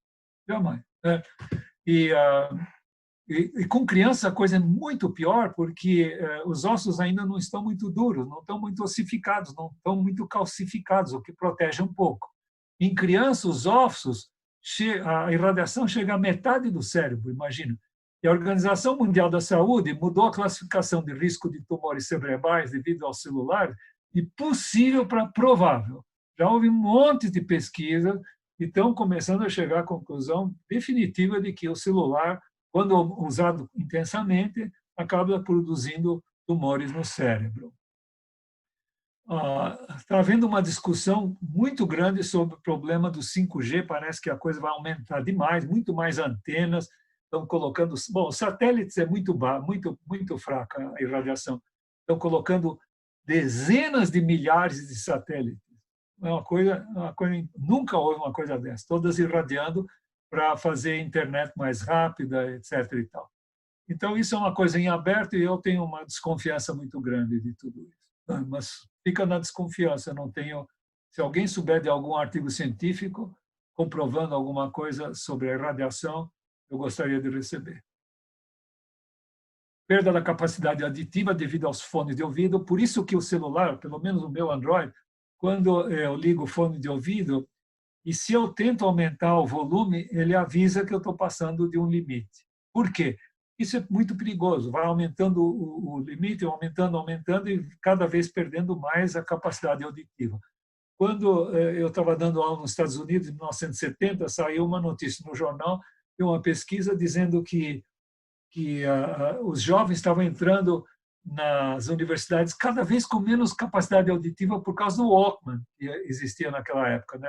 As fitas cassetes que o pessoal ouvia com o fone. Muito pior são aqueles fones que tampam completamente o ouvido, né? Bom, e a tendência é aumentar o volume, pior de todos os fones que tampam as orelhas. Queria falar rapidamente sobre criatividade. Caramba, faltam 3 minutos. Ai, ai, ai. O que é a criatividade? Quando eu dou palestra presencial, eu pergunto o que é, né? E as pessoas têm dificuldade dizendo criatividade é criar novas coisas. Bom, criatividade é criar, não refrescou nada, né?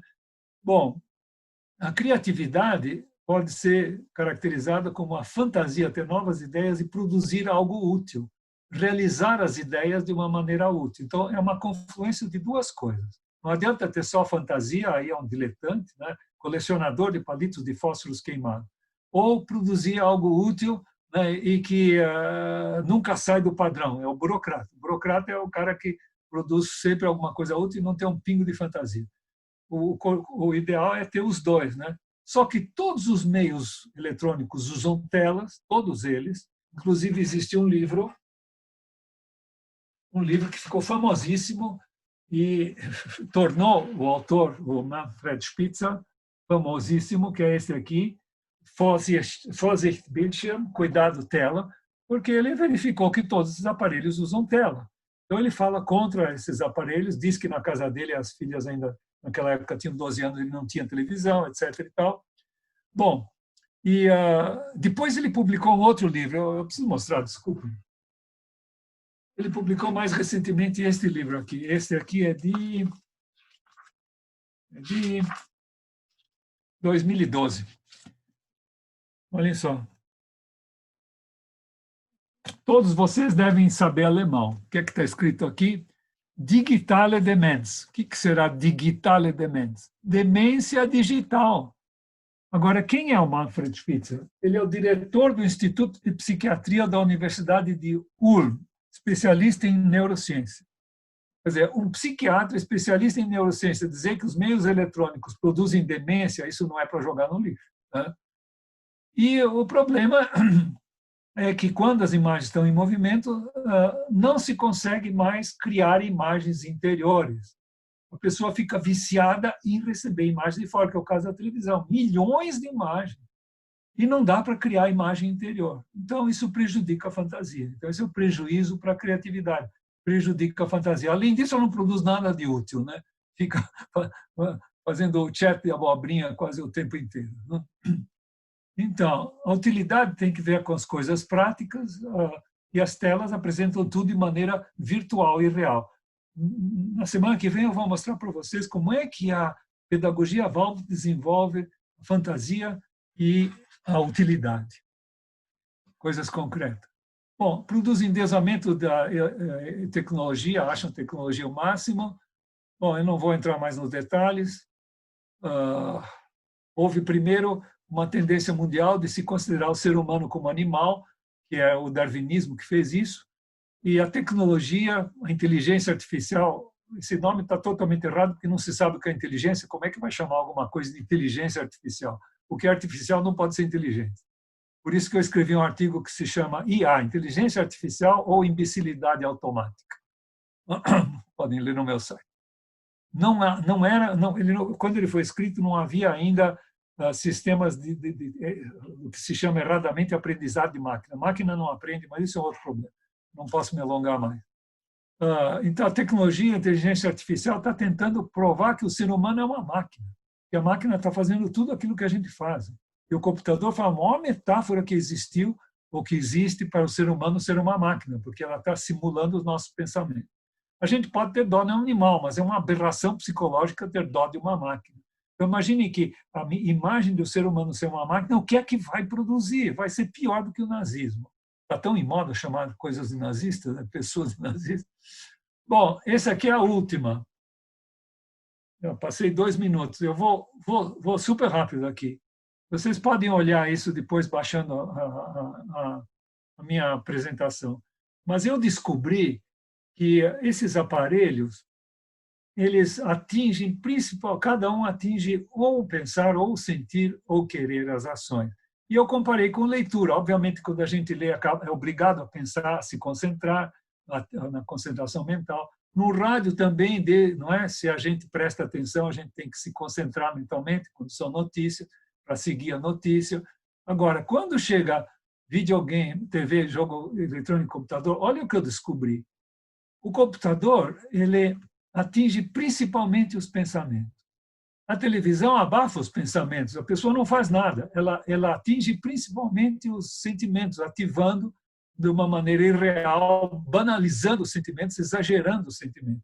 E o jogo eletrônico, quando havia só esses dois, eu disse, vai aparecer um terceiro. Não houve dúvida, apareceu o terceiro, são os jogos eletrônicos que atingem principalmente as ações, automatizando as ações. Elas têm que ser todas mecânicas, não dá para pensar no que vai se fazer, nos jogos violentos principalmente, e também jogos de estratégia, etc. Quando são lentos, sim, o simulador de xadrez a gente tem que pensar, né? Mas jogos violentos, jogos rápidos de ação e reação, automatizam as ações, mecanizam, condicionam, a gente acaba condicionado pelas ações.